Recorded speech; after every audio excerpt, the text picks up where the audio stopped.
Assalamu alaikum dear students. I hope you all are fine. This is today we have to start our second chapter. In this class we are going to read about hardware and software. My dear students, in our previous class we studied about the parts of computer.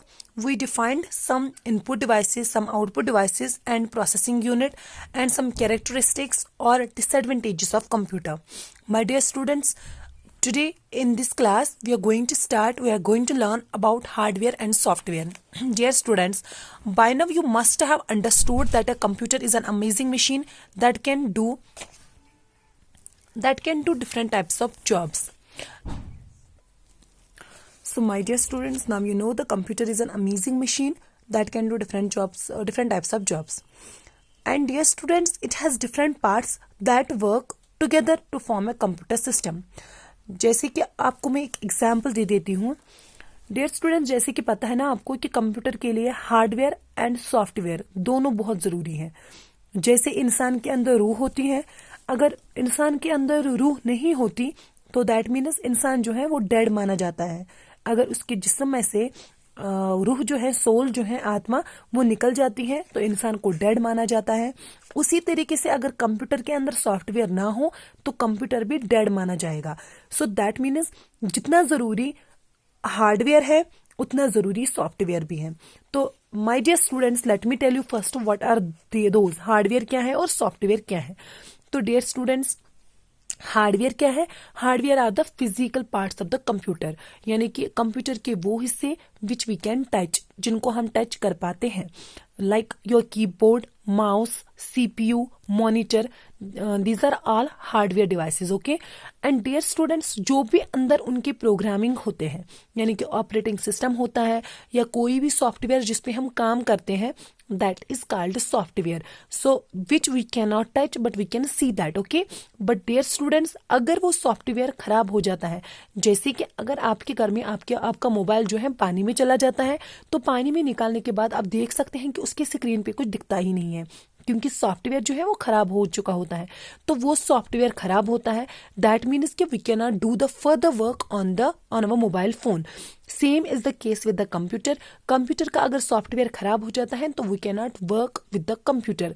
So computer पे काम करने के लिए ज़रूरी है कि hardware भी हो और उसके साथ साथ सॉफ्टवेयर भी होना ज़रूरी है, तभी जाके हम कंप्यूटर पे इफेक्टिवली काम कर सकते हैं.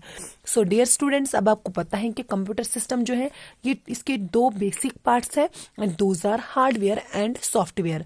जैसे कि मैंने आपको बोला था, the physical parts of the computer that you can touch and feel are called hardware. Example, keyboard, mouse, monitor, CPU. ये वो पार्ट्स हैं कंप्यूटर के जिनको हम टच भी कर पाते हैं, फील भी कर पाते हैं, और जो कंप्यूटर को एक फिजिकल शेप देते हैं, यानी कि कंप्यूटर की बॉडी बनाते हैं. Okay. So that is hardware. Okay. So human body, जैसे कि हमारा ह्यूमन बॉडी जो होता है, that consist of different parts and the outer parts of the body are visible. है ना, हमारा इंसान का जिस्म, जैसे मैंने आपको बोला कि हमारी बॉडी जो है that is same like as the hardware. Okay. But the parts like brain, lungs, heart, which are inside, cannot be seen. Similarly in the these are same like the software. So similarly in the computer we can see the parts of hardware that are outside. Example, monitor, keyboard, etc. They are attached to the CPU by cables. Okay. And so some parts of hardware are inside the CPU. You can see them only when you open the CPU box. Example, hard disk, CPU chip, etc. Okay, these are all hardware components of the computer. Okay. So dear students, the hardware of the computer is further classified into 3 parts. यानी कि computer के hardware को 3 हिस्सों में फिर से divide किया गया है. Those are input, output and storage devices. Dear students, जैसे कि लास्ट क्लास में हमने इनपुट डिवाइसेस के बारे में पढ़ा है कि there are special types of hardware devices that are used to input words, numbers, sounds और pictures into the computer.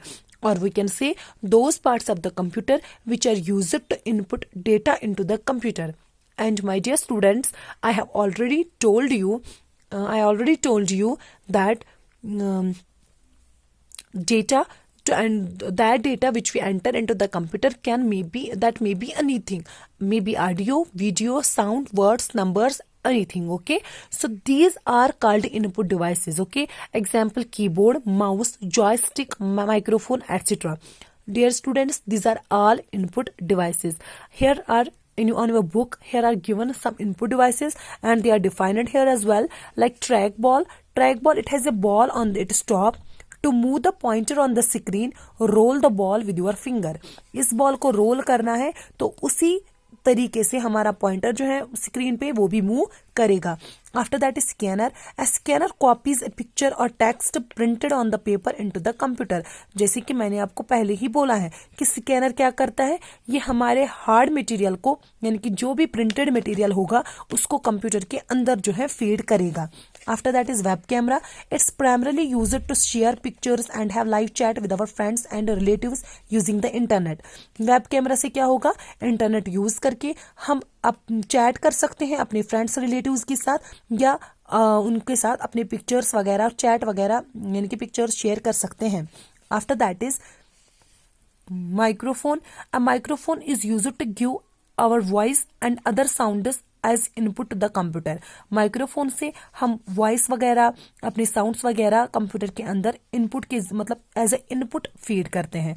After that is light pen.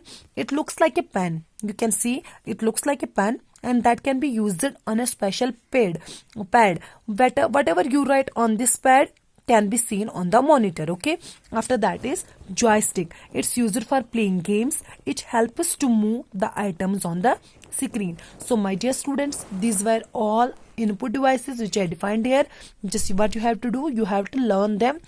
You have to learn the definitions of those input devices. Okay, so my dear students, it's enough for today. Allah Hafiz.